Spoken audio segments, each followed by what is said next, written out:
Hello friends, welcome to my YouTube channel perfect English classes. आज की video में मैं बात करूंगा जेरंड और पार्टिसिपल के बारे में और ये बताने की और जानने की कोशिश करेंगे इन दोनों के बीच में क्या अंतर है। चलिए दोस्तों, शुरू करते हैं आज का सेशन। जी हाँ, मैं बात कर रहा हूँ जेरंड की और पार्टिसिपल की। पार्टिसिपल में भी मैं बात कर रहा हूँ प्रेजेंट पार्टिसिपल की। इसका फॉर्मेशन है वर्ब की फर्स्ट फॉर्म प्लस ing। ये प्रेजेंट पार्टिसिपल कहलाता है, वर्ब की first form plus ing। Participle के मूल रूप से दो ही पार्ट होते हैं, जबकि आपकी किताबों में हम जो भी किताब पढ़ते हैं उसमें 3 पार्ट्स दिए हुए रहते हैं, लेकिन होते दो ही हैं। कभी विस्तार से इस टॉपिक पर मैं चर्चा करूँगा जब मैं कोई एक स्पेशली वीडियो पार्टिसिपल पर बनाऊँगा। अभी हमें ये ध्यान देना है कि प्रेजेंट पार्टिसिपल को इंगित करते हैं हम वर्ब की फर्स्ट फॉर्म प्लस ing से, साथ ही जेरंड को भी दर्शाते हैं वर्ब की फर्स्ट फॉर्म प्लस ing से। अब देखिए, दोनों वर्ब की फर्स्ट फॉर्म प्लस ing दोनों में ही कॉमन है, तो हम कैसे रिकॉग्नाइज करेंगे या कैसे पहचानेंगे कि कौन सा वर्ड प्रेजेंट पार्टिसिपल है और कौन सा वर्ड जेरंड है। एक बात याद रखिएगा कि जेरंड को हम बोलते हैं वर्बल नाउन, क्योंकि ये वाक्य में नाउन की तरह कार्य करेगा, जबकि हम पार्टिसिपल को बोलते हैं वर्बल एडजेक्टिव, क्योंकि ये वाक्य में किसी नाउन की क्वालिटी बताएगा और नाउन की क्वालिटी बताने वाला एडजेक्टिव होता है। ये इनके अलग अलग नाम हैं, वर्बल एडजेक्टिव और वर्बल नाउन। इस आधार पे, क्योंकि वर्ब तो देखिए इन दोनों में ही है ही, और उसमें हम ing ऐड कर रहे हैं। दोनों ही शब्दों में वर्ब की फर्स्ट फॉर्म में है, प्रेजेंट पार्टिसिपल में भी और जेरंड में भी, और उसमें हम वर्ब की फर्स्ट फॉर्म में ing ऐड कर रहे हैं, तो दोनों सेम हैं। अब देखिए, याद रखिएगा, जब हम वर्ब की फर्स्ट फॉर्म में ing ऐड करते हैं तो ये नया शब्द बनता है, और ये नया शब्द अगर नाउन की तरह बिहेव करे, नाउन की तरह कार्य करता है, तो उसे हम वर्बल नाउन बोलते हैं। और इसी तरह वर्ब में जब हम ing ऐड करते हैं और ये शब्द एडजेक्टिव की तरह बिहेव करता है, एडजेक्टिव की तरह कार्य करता है, तो हम उसे पार्टिसिपल बोलते हैं। इसको और अच्छे से समझने के लिए हम थोड़ा बोर्ड पर ध्यान देंगे कि इसमें दोनों में, जेरंड में और पार्टिसिपल में फ़र्क क्या है। दोनों का ही फॉर्मेशन वर्ब की first form plus ing, verb की फर्स्ट फॉर्म प्लस ing कहलाता है प्रेजेंट पार्टिसिपल। अब आपको अभी बताया गया है कि जेरंड वर्बल नाउन होता है, क्योंकि वर्ब से बना हुआ होता है और नाउन की तरह कार्य करता है। तो हमें ये देखना है कि नाउन कहाँ कहाँ आता है, बस ये पहचानना है। ठीक है, आप देखेंगे सब्जेक्ट के रूप में, किसी सेंटेंस में सब्जेक्ट के रूप में कोई ऐसा वर्ड आ रहा है जिसमें वर्ब की फर्स्ट फॉर्म प्लस ing है, तो आप सुनिश्चित कर लीजिए कि वो जेरंड है। जैसे यहाँ पर एक सेंटेंस लिखा हुआ है, smoking is injurious to health. आपने देखा होगा जहाँ कहीं भी is rm as a linking verb प्रयोग होती है, उससे पहले नाउन आता है, उससे पहले सब्जेक्ट आता है, सॉरी, और सब्जेक्ट कोई ना कोई वस्तु, व्यक्ति या स्थान का नाम होता है, या ये कह लीजिए किसी भी सेंटेंस का जो सब्जेक्ट होगा वो नाउन या प्रोनाउन होता है। तो यहाँ पर नाउन की संभावना ज़्यादा है, और ये नाउन है ही, ये नाउन का ही कार्य कर रहा है, स्मोकिंग। और इसकी एक दूसरी पहचान ये है कि जेरंड के अनुवाद में, हिंदी अनुवाद में ना आता है। स्मोकिंग, धूम्रपान करना, स्वास्थ्य के लिए हानिकारक है। तो ये वर्ड जो है सब्जेक्ट के रूप में प्रयुक्त हुआ है, ing भी जुड़ा हुआ है, तो ये जेरंड है, इसमें कोई शक है ही नहीं। इसी तरह से जेरंड दूसरा कार्य का क्या कर सकता है, ये कहाँ पर आ सकता है, किसी वर्ब के ऑब्जेक्ट के रूप में। आपने देखा होगा किसी भी वर्ब में कोई ऑब्जेक्ट है तो वो ऑब्जेक्ट नाउन या प्रोनाउन होता है ना। अब हमें इस सेंटेंस में देखना है, he does not like telling a lie. देखिए, यहाँ पर हमारी जो वर्ब है लाइक है, पसंद करना। क्या हम पूछेंगे, क्या? झूठ बोलना, बोलना।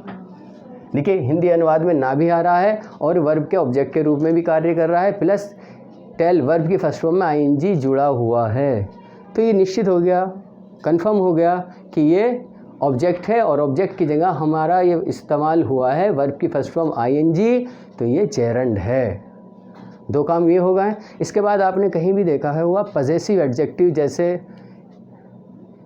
His, her, your, our, their, ये जहाँ कहीं भी ये वर्ड आते हैं पजेसिव एडजेक्टिव, तो उनके बाद एक नाउन आता है जिनको ये एडजेक्टिव क्वालिफाई करते हैं या जिनकी ये एडजेक्टिव विशेषता बताते हैं। तो नाउन आता है, और जब नाउन ना आकर इस तरह का कोई वर्ड आता है जिसमें आईएनजी जुड़ा हुआ हो और हिंदी अनुवाद में ना भी आ रहा हो, तो निश्चित रूप से वो जेरंड है। जैसे यहाँ पर एक सेंटेंस लिखा हुआ है, he does not like my singing, he does not like my singing, उसे मेरा गाना पसंद नहीं है। देखिए यहाँ पजेसिव एडजेक्टिव है और उसके बाद पजेसिव एडजेक्टिव के बाद कोई ना कोई नाउन आता है, नाउन ना आकर वर्ब प्लस आईएनजी आ रहा है, वर्बल नाउन आ रहा है, और वर्बल नाउन को हम क्या बोलते हैं? जेरंड बोलते हैं। ठीक है, क्लियर। चौथा काम क्या करता है ये? कंप्लीमेंट के रूप में। कंप्लीमेंट को आप जानते ही हैं, हिंदी में हम पूरक बोलते हैं, जो ऐसा कोई शब्द जो वाक्य को पूरा करता है। ठीक है, तो देखेंगे यहाँ पर एक सेंटेंस लिखा हुआ है, सीइंग इज़ बिलीविंग। आपने कहीं भी देखा है सब्जेक्ट के बाद is are am as a linking verb है, उसके बाद कंप्लीमेंट के रूप में कोई ना कोई नाउन आता है या एडजेक्टिव आता है, ऐसा भी होता है। तो यहाँ पर ज़्यादातर नाउन आता है और संभवतः ये नाउन ही है।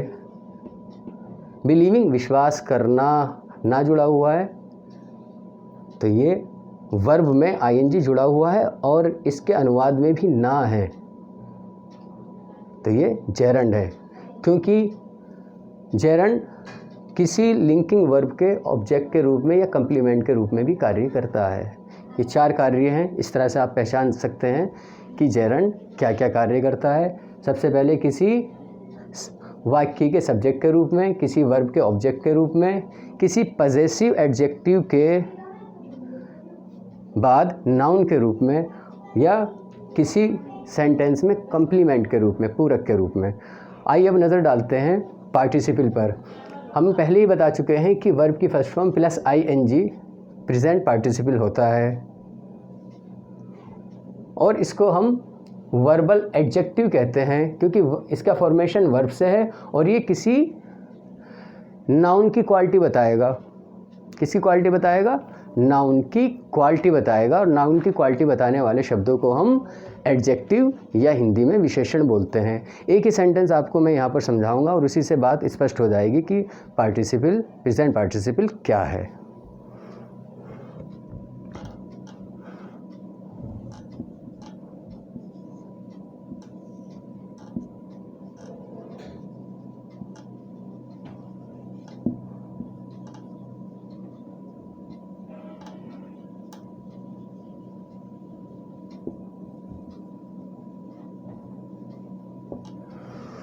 आपके सामने एक सेंटेंस लिखा हुआ है, a running deer was shot dead. एक दौड़ते हुए हिरण को गोली मार दी गई। तो यहाँ पर आप देखेंगे, यहाँ पर डियर वर्ड है, वो क्या है? नाउन है, और उसकी क्वालिटी कौन बता रहा है? रनिंग वर्ड बता रहा है। कैसा डियर? कैसा हिरण? भागता हुआ। इसका फॉर्मेशन, इस वर्ड का फॉर्मेशन वर्ब से हुआ है और ये कार्य किसका कर रहा है? एडजेक्टिव का कार्य कर रहा है, इसलिए ये वर्बल एडजेक्टिव हुआ, क्योंकि इसकी संरचना वर्ब से हुई है और कार्य ये एडजेक्टिव का कर रहा है। और एडजेक्टिव का कार्य क्या होता है? किसी नाउन की क्वालिटी बताता है। नाउन की क्वालिटी क्या? ये डियर एक नाउन, किसी प्राणी का नाम है, और किसी भी वस्तु, व्यक्ति, स्थान के नाम की क्वालिटी बताने वाले शब्दों को हम विशेषण या एडजेक्टिव बोलते हैं। इसलिए ये पार्टिसिपल हुआ, इसलिए ये पार्टिसिपल हुआ। और पार्टिसिपल कौन सा? प्रेजेंट पार्टिसिपल, क्योंकि प्रेजेंट पार्टिसिपल का रचना हम वर्ब की फर्स्ट फॉर्म में आईएनजी जोड़कर करते हैं और ये दर्शाता है कार्य का जारी रखना। और पास्ट पार्टिसिपल क्या होता है? वर्ब की थर्ड फॉर्म, उसमें कार्य हो चुका होता है। प्रेजेंट पार्टिसिपल में कार्य जारी रहेगा और पास्ट पार्टिसिपल में कार्य पूरा हो चुका होगा। यहाँ पर भी कार्य चल रहा है। रनिंग, दौड़ता हुआ, a running deer was shot dead, एक दौड़ते हुए हिरण को गोली मार दी गई। तो दोस्तों, मुझे लग रहा है कि आपको जेरंड और पार्टिसिपल का टॉपिक स्पष्ट रूप से समझ आ गया होगा। अगर आपको हमारा वीडियो पसंद आया है तो हमारे चैनल को आप सब्सक्राइब करते रहेंगे और हमारी वीडियो पर कमेंट और लाइक करते रहेंगे, जिससे हमें हौसला मिलता रहे नई नई वीडियो बनाने का और आपके ज्ञान को और अपने ज्ञान में भी वृद्धि करने का। तो आज के लिए इतना ही। Thank you.